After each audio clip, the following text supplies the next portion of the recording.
Porteira aberta, seja bem-vinda, bem-vindo ao podcast do Patrone, espaço para falar do agro com quem entende. Depois da adoção do plantio direto e da viabilização do cultivo da segunda safra, a agricultura brasileira vive a sua terceira revolução. É o que afirma o nosso convidado de hoje, que classifica a intensificação da produção por meio da integração dos sistemas como um divisor de águas na história do nosso agro. Em especial, a integração lavoura-pecuária-floresta, que ele considera uma transição para a agricultura do futuro. Do oeste de Santa Catarina para o médio norte de Mato Grosso, filho de um operador de máquinas agrícolas, o Maurel Belling cresceu no campo e em regiões com destaque no agro. Não à toa, escolheu o que seria quando adulto. Fez curso de técnico agrícola, formou-se engenheiro agrônomo, fez pós-graduação, mestrado e tem doutorado na área de solos e nutrição de plantas. Na Embrapa Agrosilve Pastoril, é pesquisador em sistemas ILPF, com foco no componente florestal. Neste bate-papo, fala sobre as oportunidades e desafios para quem investe em integração lavoura-pecuária-floresta e aponta caminhos que podem ajudar a alavancar este modelo de negócio em Mato Grosso. Maurel Belling, tudo bem, cara? Até que enfim chegou o momento de conversarmos, né? Já estamos combinando essa prosa já há algum tempo. E felizmente conseguimos agora parar para esse papo legal aqui, muito informativo. Tenho certeza que quem estiver nos ouvindo vai sair desse episódio com conhecimento mais enriquecido aí e com muitas perspectivas, né? Afinal de contas, a gente vai trazer aqui análises e também direcionamentos muito interessantes, né, para a produção ILPF, os sistemas integrados, com foco principalmente em biomassa, que é um dos temas que você tem conversado bastante. Seja bem-vindo ao podcast do Patrone e obrigado por ter aceitado esse convite, tudo bem? Bom dia, Patrone. É uma satisfação estar aqui conversando com você. Obrigado aí pelo convite e espero aí contribuir aí, principalmente falando aí da integração lavoura-pecuária-floresta. Maravilha. Vamos falar bastante sobre isso, Maurel, mas antes eu queria saber quem é o Maurel Belling, né? Fala um pouquinho da tua origem, como que o agro se insere na sua vida. Na verdade, eu sou catarinense, né, lá do oeste de Santa Catarina, de Campoerê. Saí na infância de lá para o Mato Grosso. Eu me considero catarinense de certidão, mato-grossense de coração. Minha família veio para o Mato Grosso no final da década de 80, né? E na época lá, Campoerê era a capital nacional da soja, e nós viemos para Sorriso, que depois veio se tornar aí a capital também nacional da soja, né? Contexto aí da migração, a evolução da soja. Eu lembro na época que nós chegamos aqui, vim para Sorriso, aí na Primaverinha, distrito de Sorriso, e a dificuldade que era na época, o preparo do solo, gradiação. Então começava lá praticamente o ano todo, né, revolvimento do solo. Na época ainda era o CBT, que era o trator que predominava, então passávamos praticamente o período seco lá revolvendo a terra para conseguir lá finalizar. Muitas vezes eu lembro, né, da infância lá, quando terminava o plantio lá em final de dezembro, antes do Natal, era uma festa, e geralmente às vezes passava no Natal e o novo plantando, né? E aí hoje você vê a evolução das máquinas com uma janela de plantio às vezes de 10, 15 dias, onde são plantados milhares de hectares dentro da propriedade, né? Então, uma evolução. Acompanhei todo esse processo de evolução que houve, desde a questão do próprio cultivo da soja, do milho, né? Na época, lá falava-se em 30 e 32 sacas por hectare de média.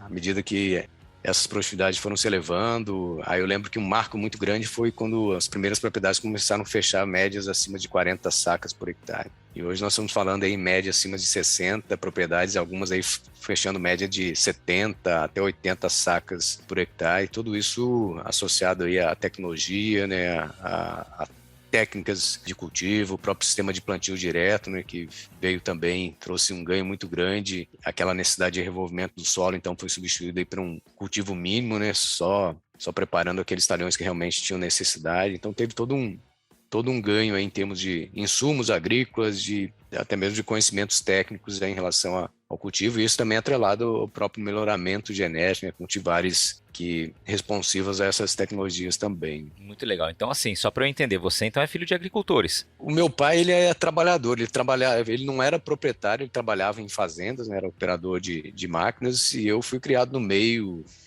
A minha infância foi acompanhando, muitos períodos de férias, ia para o campo junto com ele. E eu lembro que a minha primeira vinda para o Mato Grosso foi para visitá-lo, né? Então eu vim de férias e aí eu ficava, minhas férias era ajudando lá, eu ficava buscando água para o pessoal no campo, aí depois comecei, na época, a operar niveladora do trator, então tem toda uma infância ligado aí com a agricultura.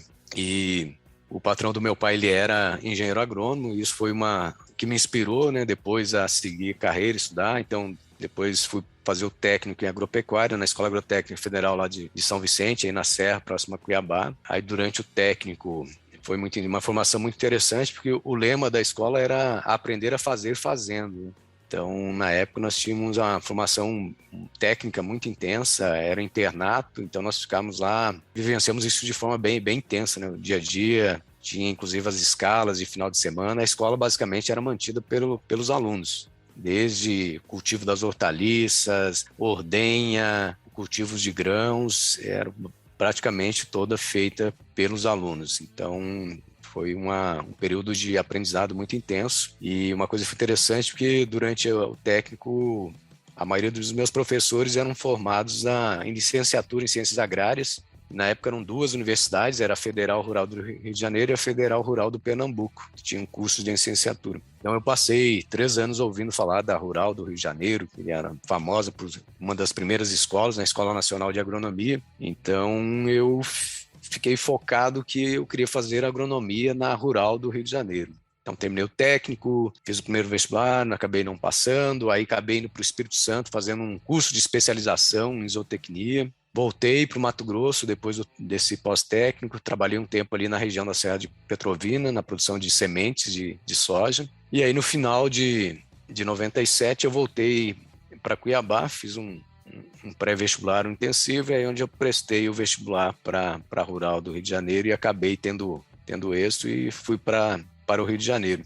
E uma coisa que me chamou muita atenção foi quando eu cheguei lá na Rural, o campus da Rural, ele é um campus bem, bem grande, são mais de 5.000 hectares, e aí aquelas áreas da Baixada lá do Rio de Janeiro, áreas drenadas, inclusive, que na época tinha muito problema com malária e tal. Eu olhei aquela imensidão de terras e a primeira pergunta que eu me fiz é por que não plantavam soja naquele lugar?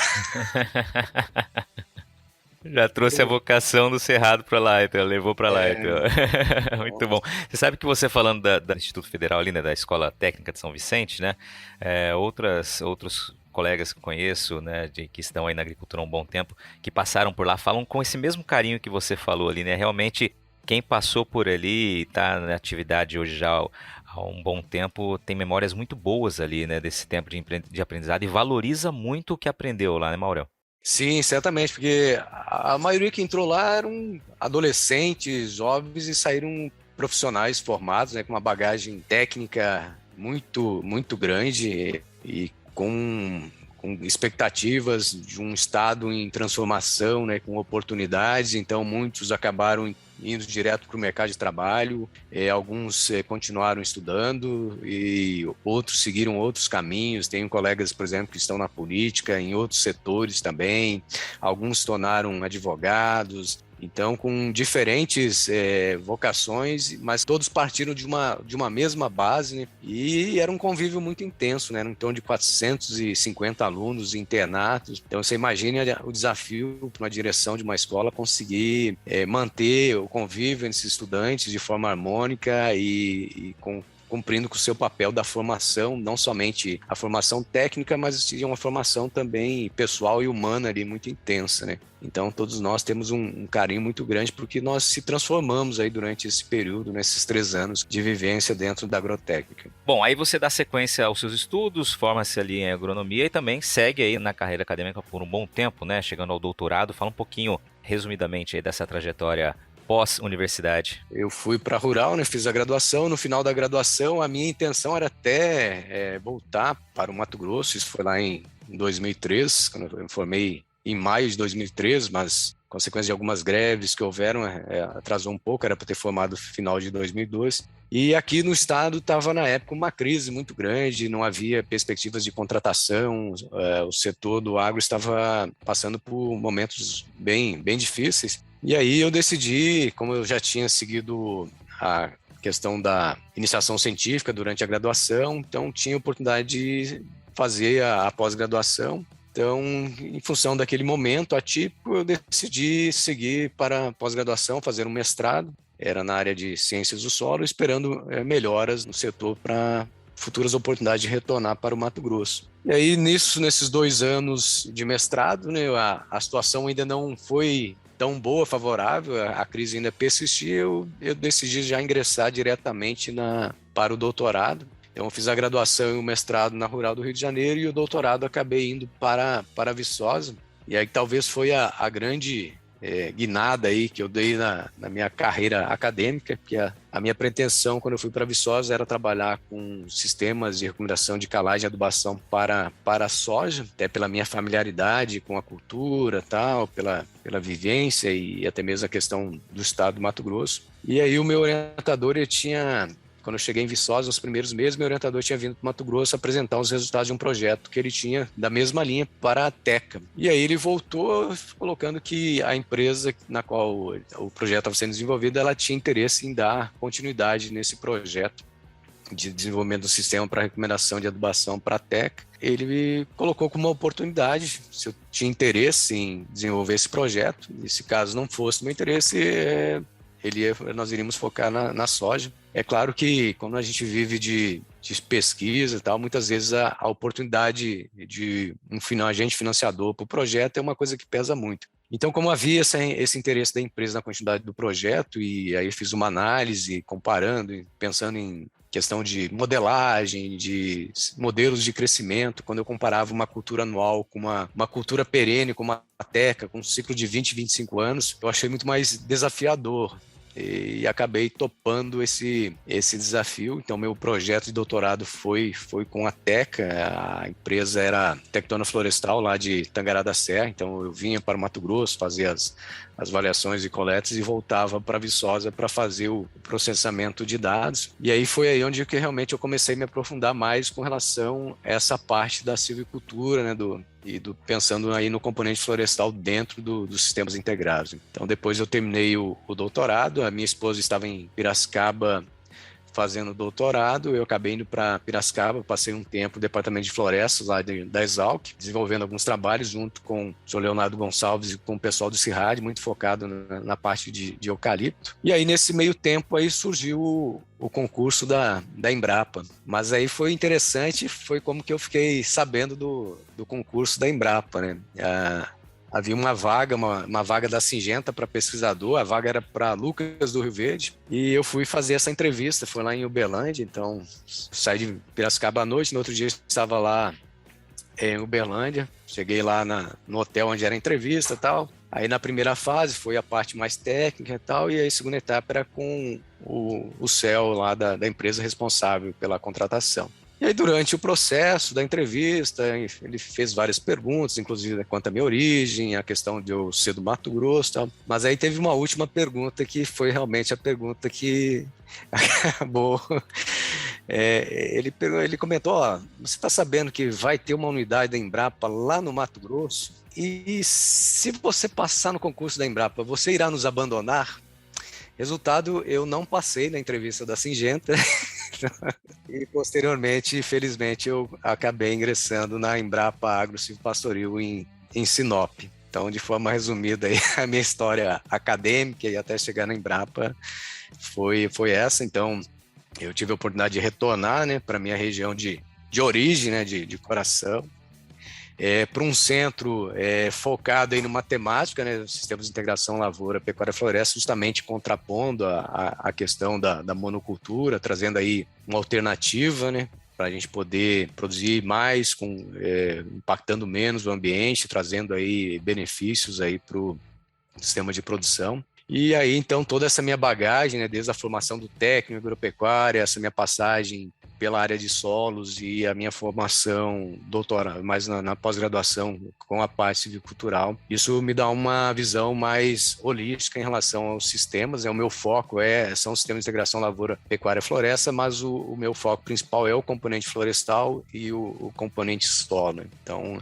essa minha formação me ajuda a ter uma visão mais holística em relação aos sistemas de integração lavoura, pecuária, floresta. Muito legal, gostei da trajetória, né? Parece que foi desenhada, né? Uma trajetória de estudo focado numa área e de repente constrói uma Embrapa, uma unidade da Embrapa que vai ter como tema central principal, né, de fato, essa inserção do componente florestal nos sistemas. Tem um detalhe interessante, assim, que complementa toda essa trajetória, essa jornada, que, assim, antes de eu sair para estudar pro técnico, teve um momento da minha vida que eu tomei a decisão que assim, você tem a imagem lá da visão do pai, né, que você quer seguir a carreira do meu pai. Então, meu pai era operador de máquinas lá inicialmente, aí comecei a operar trator, vi que não era tão bom assim, mas teve um momento marcante, assim, que o patrão do meu pai, ele arrendava uma propriedade lá na Primaverinha, em Sorriso, e uma área aqui em Sinop, que é justamente a área onde hoje está a unidade da Embrapa. Isso foi lá em início de 92, eu estava ajudando meu pai plantar arroz aqui na área. E na época eu era o badequeiro da plantadeira, que os agricultores conhecem a plantadeira Egan lá, o sistema todo rústico, né, plantadeira de botinha, e aquele pó do arroz tratado, né, na época tratado com furadão, eu acabei me intoxicando. Então, no final de tarde, eu vim para a sede da fazenda, aqui, que é próxima aqui à sede da Associação dos Empregados da Embrapa, passando mal. Tive náuseas, vômito e tal, e foi onde eu parei para refletir. Falei, não, eu não quero isso para minha vida, eu vou estudar. E saí justamente para estudar. Então, fiz o processo de seleção para a escola agrotécnica, graduação, mestrado, doutorado. E 17 anos depois dessa jornada, né, de graduação e pós-graduação, eu volto a trabalhar na área onde eu tomei a decisão mais importante da minha vida. Rapaz, essa aí tava escrito mesmo, hein? Muito bom. Você já visitou uma sementeira de soja? Tem curiosidade em saber como é uma unidade de produção e todas as etapas do beneficiamento das sementes? Então olha só que legal essa novidade que reforça como a tecnologia e a inovação caminham juntas com o desenvolvimento do agronegócio. Uma empresa de produção de sementes sediada em Mato Grosso acaba de lançar uma plataforma de visita virtual que vai te levar para dentro da sementeira sem que você precise sair de casa. É a AgroSol 360. Com ela, você pode fazer um tour completo pelas instalações da empresa, como unidade de beneficiamento, laboratório, canteiros de emergência, estações de tratamento de sementes e armazéns. Olha, eu fiz essa visita virtual e sou testemunha de que a experiência vale muito a pena, viu? E olha que legal, além da visita pela unidade de produção, a AgroSol 360 também te leva virtualmente para um dia de campo exclusivo, onde você pode caminhar por área demonstrativa, visualizar em campo todas as cultivares de soja que fazem parte do portfólio da AgroSol e também interagir com o conteúdo. Para fazer o tour virtual, é só acessar o site www.agrosol360.com.br e dar início à sua visita. AgroSol Sementes, germinando o futuro. Ô Maurel, eu tive a oportunidade de ver a tua palestra ali naquele grande evento que foi o Famata Embrapa Show, e você logo na introdução, você trouxe uma definição, acho que sintetiza muito bem a revolução da nossa agricultura, né? Você dividiu em 3 momentos, eu queria que você trouxesse aqui para os nossos ouvintes, de fato, quais foram esses momentos, né, que mostram justamente em que cenário atual nós estamos agora com o ILPF. Então, a primeira grande revolução foi justamente a questão do sistema do plantio direto, né?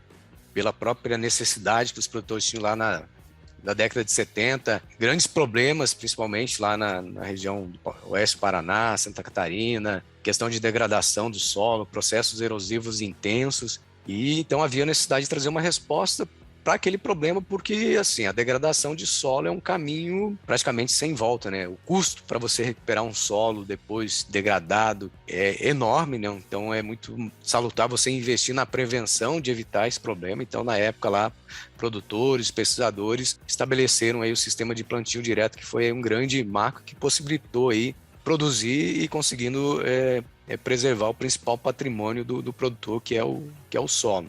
E aí depois disso, talvez a segunda grande revolução foi justamente a questão, e aí isso está atrelado aqui ao Centro-Oeste, que você tinha a safra de soja e depois você passou-se a produzir o milho safrinha, e isso com o processo de evolução das técnicas, esse milho safrinha ele se tornou uma segunda safra, né? Então hoje o Centro-Oeste, Goiás, Mato Grosso e outros estados têm números aí e vem aumentando a produtividade do milho. Então essa questão de você produzir duas safras no mesmo ano agrícola, isso foi também uma outra grande revolução.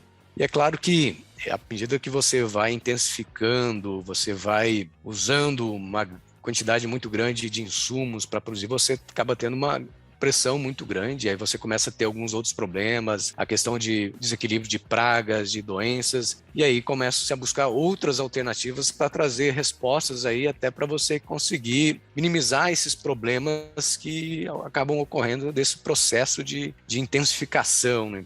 E aí vem então a terceira grande revolução, que é justamente aí a integração lavoura, pecuária, floresta, hoje já consolidada com a integração lavoura, pecuária, e os resultados de pesquisa mostram aí os ganhos expressivos que a integração dessas duas atividades trouxeram, e principalmente sob o aspecto de conservação de solo e água. Então, a presença da braquiária contribuindo aí para a construção do perfil de solo, recuperando nutrientes que estavam sendo perdidos em profundidade, isso contribuindo para estocar carbono nesse solo, mas principalmente devolvendo a vida para o solo, né? Então, a partir do momento que você resgata a vida do solo, você devolve o potencial produtivo daquele solo. Então, o papel importante aí da integração é justamente resgatar a vida no solo.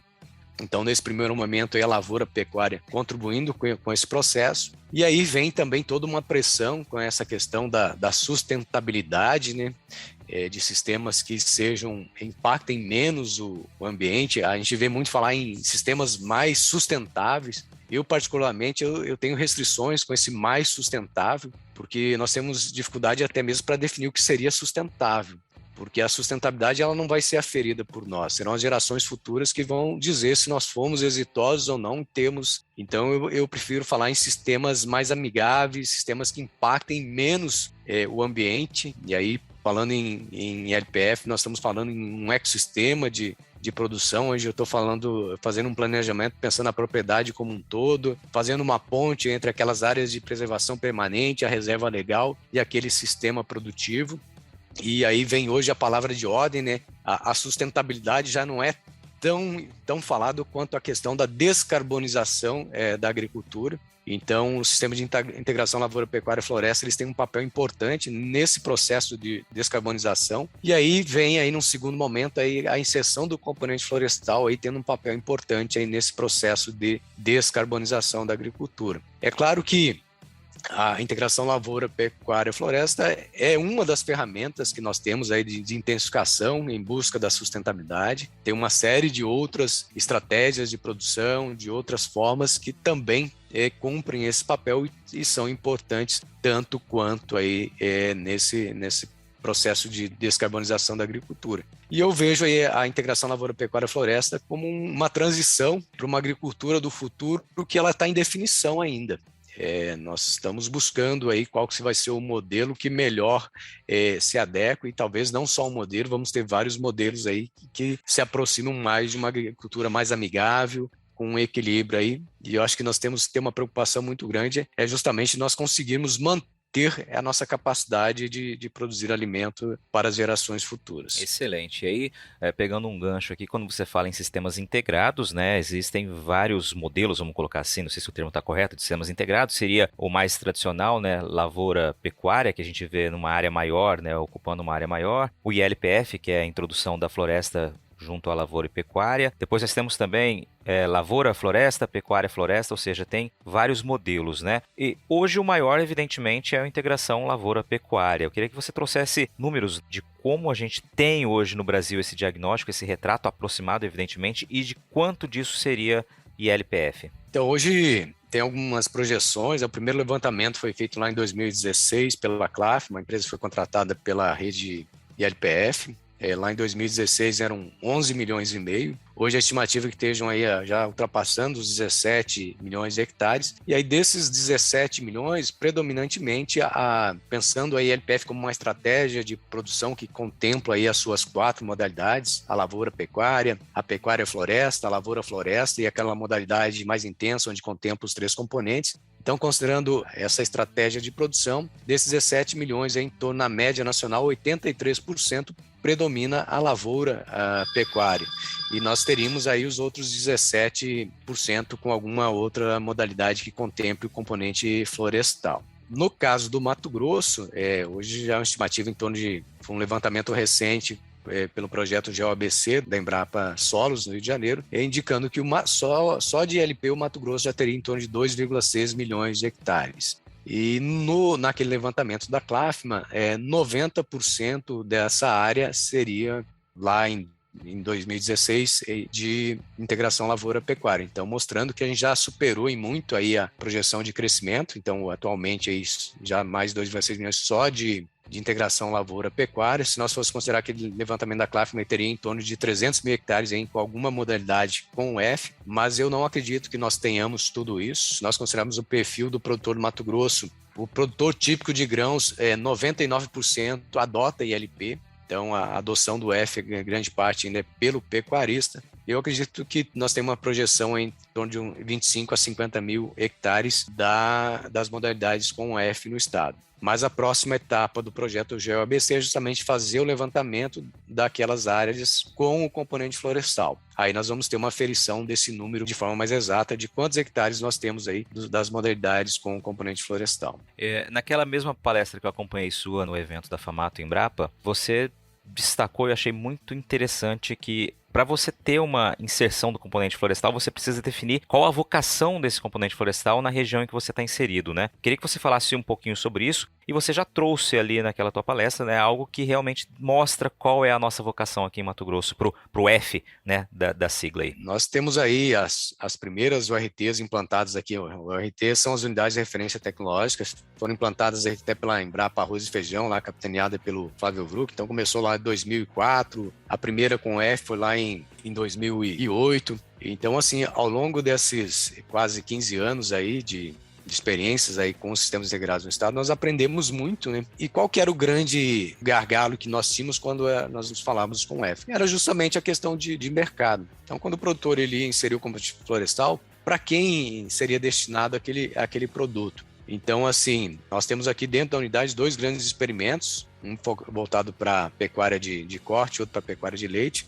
Os dois juntos são uma área em torno aí de quase 160 hectares. E, por exemplo, no primeiro desbaste que nós fomos realizar, nós tínhamos dificuldade para escoar essa madeira que foi produzida, porque não existia demanda no estado, a gente tinha ainda muita oferta ainda de resíduos, de áreas de abertura de áreas nativas e tal. Então foi uma dificuldade muito grande. Teve experiências negativas no passado de produtores que plantaram o eucalipto pensando em vender para lenha, para os secadores, e aí muitas vezes essas áreas ficaram concentradas numa região só, então a demanda era menor que a oferta. Então, tinha algumas experiências frustradas negativas, enquanto que, por exemplo, a Teca, gradativamente, o Estado veio aí se consolidando num modelo de sistema de produção, que é o sistema silvopastoril com a Teca. Então, qual que era o diferencial entre o eucalipto e a Teca até então? A Teca já com o mercado bem consolidado, pensando na exportação, para envio dessa madeira para a Ásia, para a Europa. Então, isso permitiu a alguns produtores que até então não tinham condições para investir na Teca em plantios homogêneos.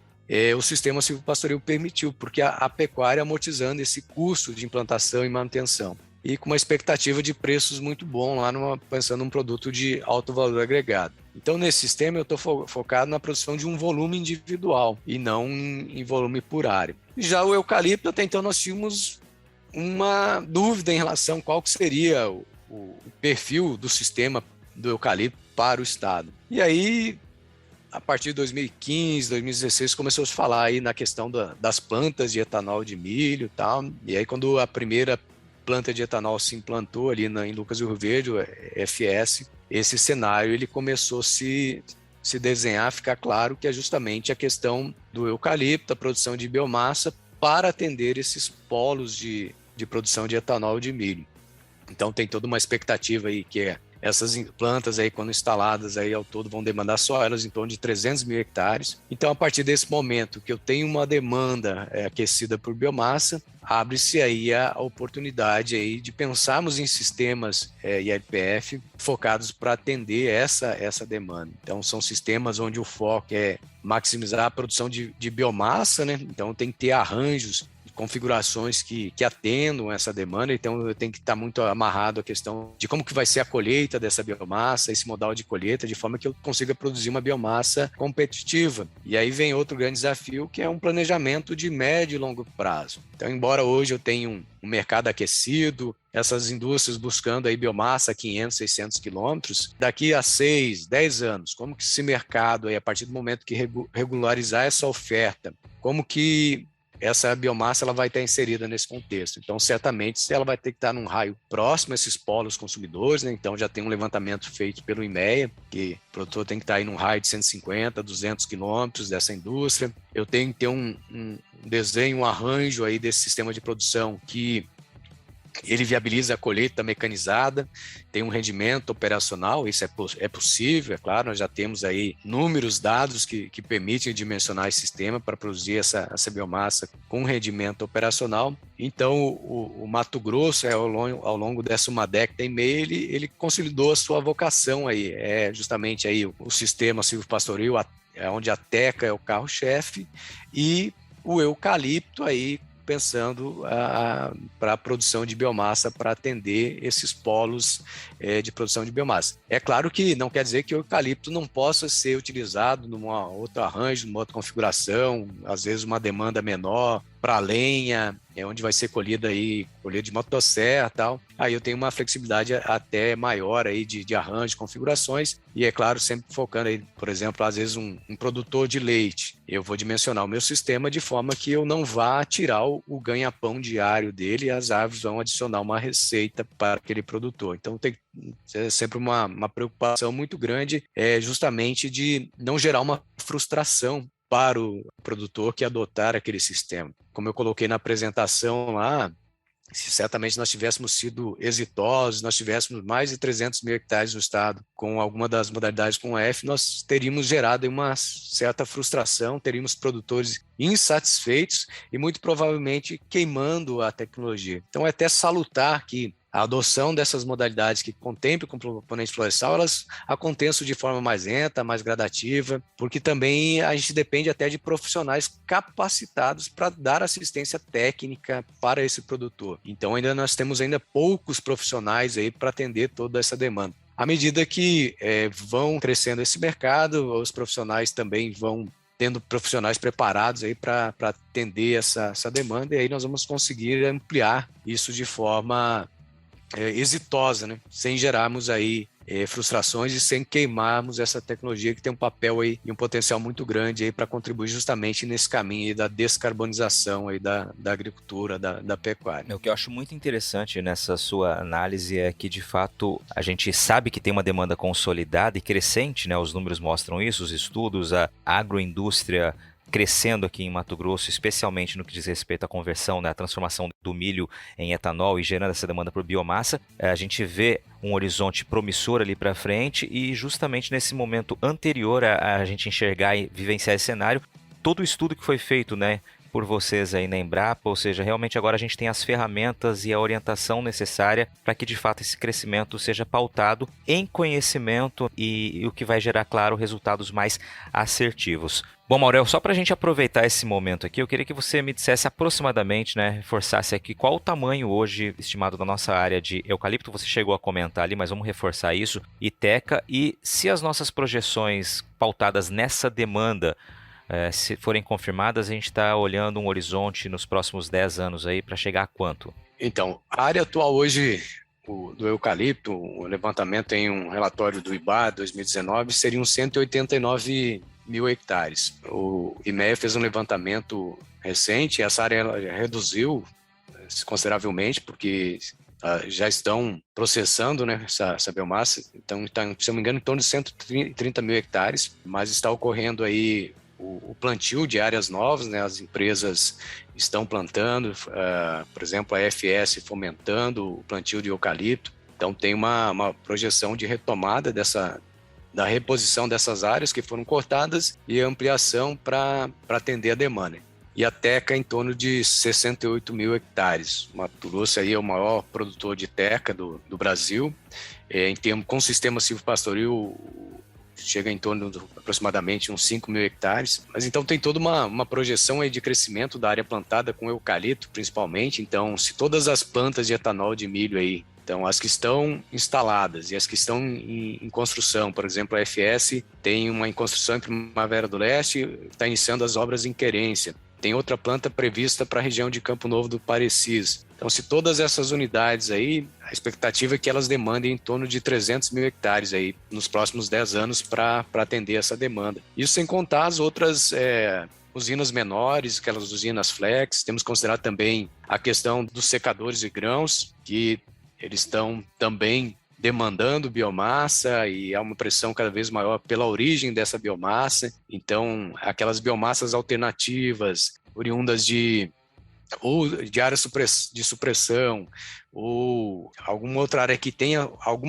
questionamento sobre a sua origem, elas vão ser substituídas por biomassa plantada, porque aí nós temos a garantia dessa origem, né? Então, até por questões de certificação, de uma série de pressões do mercado externo. Então, a tendência é cada vez mais dessas biomassas alternativas elas serem substituídas pela biomassa plantada. Então, tem essa expectativa de uns 300 mil hectares nos próximos 10 anos, só para atender a demanda das usinas de etanol de milho e essas demandas menores. E tem também a expectativa de uma planta de celulose no Vale do Araguaia. E se essa se concretizar, essa também demandaria em torno aí de uns 200 mil hectares. Então, nós estamos falando aí em torno de 500 mil de hectares com florestas plantadas no estado do Mato Grosso.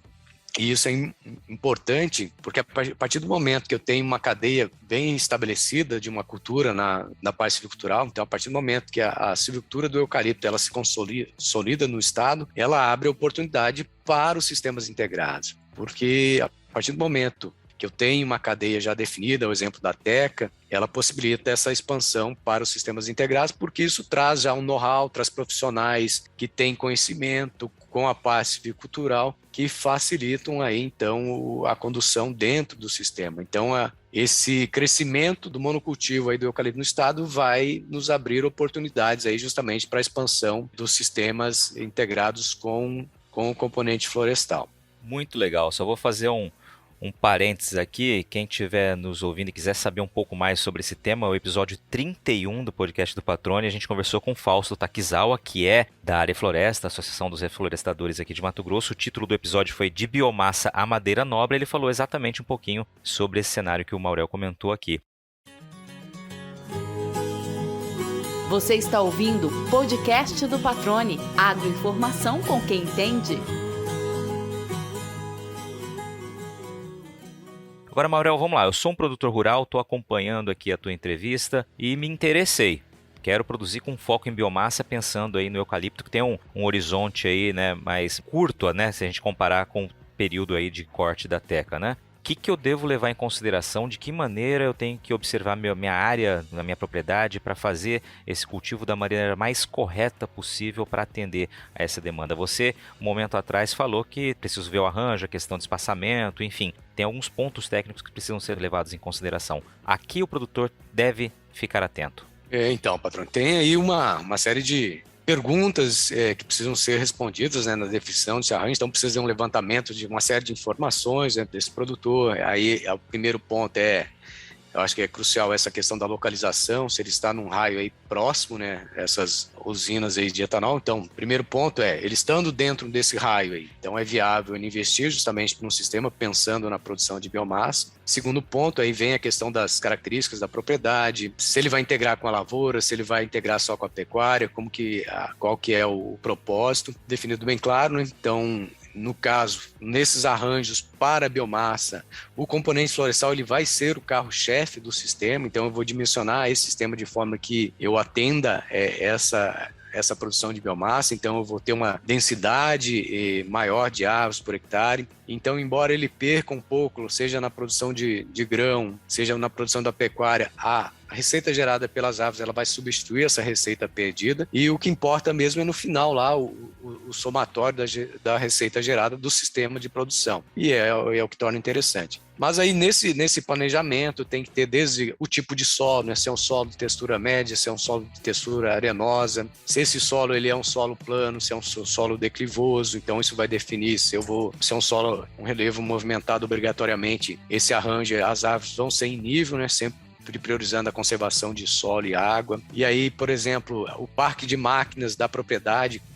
quais equipamentos que vão transitar, então a distância entre essas faixas das árvores vai ser dimensionada em função daquele equipamento que tem talvez o maior custo operacional. Então, se entra a produção de grãos, a largura da plataforma da colhedora de grãos ou a barra de pulverização, se o caso só for a pecuária, fizer algumas as intervenções. Então, todo esse dimensionamento dessa configuração leva em consideração esse aspecto. Então, o número de faixas, número de linhas naquela faixa de árvores muito provavelmente vai ser dimensionado em função do modal de colheita. Então, ele vai vender essa floresta em pé para a empresa que está comprando. Então, se ela for fazer essa colheita com feller, quantas linhas esse feller leva na frente de ataque dele? Se são 4 linhas, 6 linhas. Então, eu vou dimensionar esse sistema de forma que otimize esse rendimento operacional, que lá no final, no corte dessa biomassa, ele consiga oferecer uma biomassa com custo competitivo frente às outras ofertas que ele tem no mercado. Então, todo esse planejamento ele deve ser feito levando esses aspectos em consideração. Então, é importante esse produtor ele procurar uma assistência, até uma consultoria para fazer esse acompanhamento, né? Então, ter já tem alguns consultores no mercado, né, que fazem esse acompanhamento do produtor para que ele consiga ter aí isso no sistema. Então, o primeiro ponto é procurar esse profissional para fazer esse acompanhamento e todo esse planejamento prévio aí. Então, isso requer, às vezes, um estudo prévio, detalhado, às vezes vai gastar 1 mês, 2 meses, às vezes até 3 meses fazendo esse planejamento, mas isso é importante porque a gente está pensando lá num sistema que vai ficar, se a gente pensar em biomassa, no mínimo aí 6, 7 anos. Então, tem que ter um planejamento feito. Um exemplo da Teca aí, o sistema silvopastoril é em torno de 20 anos. Então, tem que ter um planejamento criterioso justamente pensando no médio e longo prazo para que a gente tenha êxito aí na implantação e na execução desse sistema. E aí vem desde a parte pré-implantação. Quando a gente fala em árvores, aí a questão da formiga aqui no estado do Mato Grosso é uma operação de guerra, então vem desde o combate pré-plantio, durante o plantio. Áreas de agricultura, geralmente a gente tem menos dor de cabeça com formiga pelo próprio controle que é feito para os grãos, isso acaba minimizando o problema, mas geralmente áreas que são áreas de pecuária, que vão ser implantados o sistema e próximo a áreas de APP, de reserva legal, aí a gente tem muito problema com formiga, então é importante ter um trabalho de prevenção aí e monitoramento da formiga dentro do sistema. Nesse planejamento todo tem que levar uma série de questões em consideração. E é claro que tem todo o processo de produção da silvicultura do eucalipto que já está muito bem estabelecido, então isso facilita bastante nesse planejamento. Você já aproveita todo esse know-how, todo esse conhecimento que há para a silvicultura, para o plantio homogêneo do eucalipto, você aproveita, traz esse conhecimento para dentro aí do sistema integrado, né? Isso facilita aí a condução, o manejo dentro do sistema LPF, claro, trazendo as particularidades do sistema também. E aí, claro, o produtor pode se municiar das informações que já foram geradas, né, pelas análises ali, pelo acompanhamento de vários anos nas URTs, como você mencionou um tempo atrás na entrevista aí. Isso. Essa bagagem, esse conhecimento acumulado, ele ajuda muito aí nesse processo aí de tomada de decisão, na implantação e na condução desses sistemas. Maravilha, Maurel. Quero te agradecer, cara, e já deixar o espaço para, se você tiver mais um recado adicional aqui para deixar para os produtores. Eu gostei muito quando você destacou logo no começo do nosso bate-papo aqui, né, que a gente vive uma nova revolução da nossa agricultura. Não tem sombra de dúvidas disso. Acho que realmente a gente tem a faca e o queijo na mão para fazer algo espetacular, né, exemplar para o mundo, e isso só o Brasil pode fazer. Eu acho que a gente tem uma carta na manga aí com conhecimento já adquirido e que está ainda se renovando, e o interesse do produtor em fazer também a diferença. Eu acho que o caminho é esse, né? É uma revolução, como você destacou, uma revolução verde do ganha-ganha, né? E com exemplo de sustentabilidade, ou como você preferiu dizer, né? Uma produção mais amigável. A gente sabe que o desafio ele é sempre cada vez maior, porque as pressões são muito grandes. A gente sabe que aquele modelo vigente da monocultura, aquele sistema muito intensivo, só focado nos químicos, ele é um caminho que ele é muito perigoso, né? A gente vê, eu acompanho, por exemplo, a cultura da soja, quando começou aqui, você aplicava praticamente, era só o herbicida, aí depois começou aí, veio ferrugem, uma série de outros problemas, então você vê aplicações cada vez mais rotineiras, com frequências maiores. O milho, você não falava em aplicação, por exemplo, de fungicida, você tem uma série de aplicações para você conseguir fechar um ciclo e cada vez demandando mais. E você vê que os produtores que estão tomando caminhos alternativos, buscando aí devolver a vida para o solo, adotando outras práticas como rotação de culturas, integrando com a lavoura, com a pecuária e tal, eles têm conseguido reduzir consideravelmente o seu custo de produção, reduzindo o número de aplicações, de inseticidas, de outros produtos. Então, a gente sabe que esse é o caminho nesse primeiro momento, mas lá na frente nós temos que discutir quais são outras alternativas. Aí vem a discussão de agricultura, se fala assim, agricultura regenerativa e tal. Então tem modelos que estão se desenhando e aí a questão vem a ciência, né, tentando trazer respostas para esses problemas, né? A gente evoluiu muito graças à ciência. Muitos problemas que nós temos no dia a dia do produtor, nós já temos respostas, e eu acho que o evento FAMATO Embrapa Show ele foi muito importante nesse processo de trazer muitas das tecnologias que já estão disponíveis, mas que por alguma questão não estava chegando lá na ponta, né, para o produtor. Mas a cada dia nós somos desafiados, temos que trazer respostas, né? Então, eu acho que o desafio maior é como que nós vamos garantir manter a nossa capacidade de produzir de forma sustentável, né? De forma amigável, impactando cada vez menos, né, o nosso sistema de produção, o nosso ecossistema produtivo. E embora nós sejamos pressionados a cada vez mais que nós temos que conservar, que nós temos que reduzir a abertura de nossas áreas, tal. Nós temos respondido à altura, nós temos conseguido produzir mais sem necessidade de aberturas de novas áreas, simplesmente otimizando o uso dos recursos que nós temos disponíveis, né? Principalmente o fator terra, né? Então,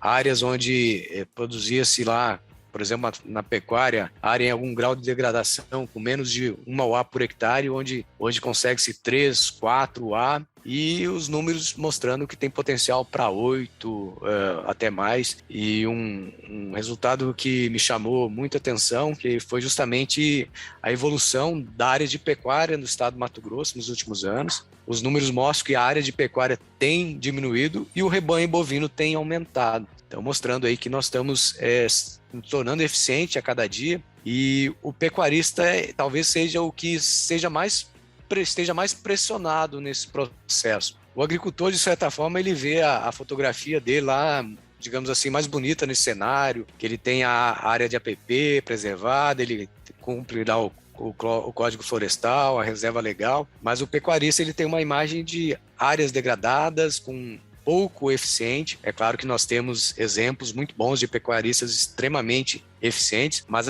aquele pecuarista tradicional, ele sabe que ele tem que correr atrás do prejuízo e se tornar eficiente, porque senão ele está fora do mercado, porque o próprio sistema tem pressionado ele a se tornar eficiente, efetivo, e os resultados aí, os conhecimentos disponíveis já mostraram que é possível ele se tornar eficiente, se tornar competitivo nesse mercado, inclusive aí produtores produzindo carne tendo um retorno econômico até maior que a produção de grãos. E o Mato Grosso aí é a grande vitrine aí do agronegócio, né, mostrando aí o seu potencial e respondendo à altura aí a sua capacidade de produzir cada vez mais, e agora seguindo essa linha, produzindo aí com sustentabilidade e caminhando aí para a descarbonização da agricultura. Muito bom, Maurel. Te agradeço mais uma vez, obrigado pelo tempo, por dividir esse conhecimento acumulado ao longo de anos, né, e realmente mostrar um caminho, uma revolução que a gente está vivenciando, né, e apontando aí direcionamentos que precisam ser levados em consideração. Obrigado mesmo por ter participado aqui com a gente.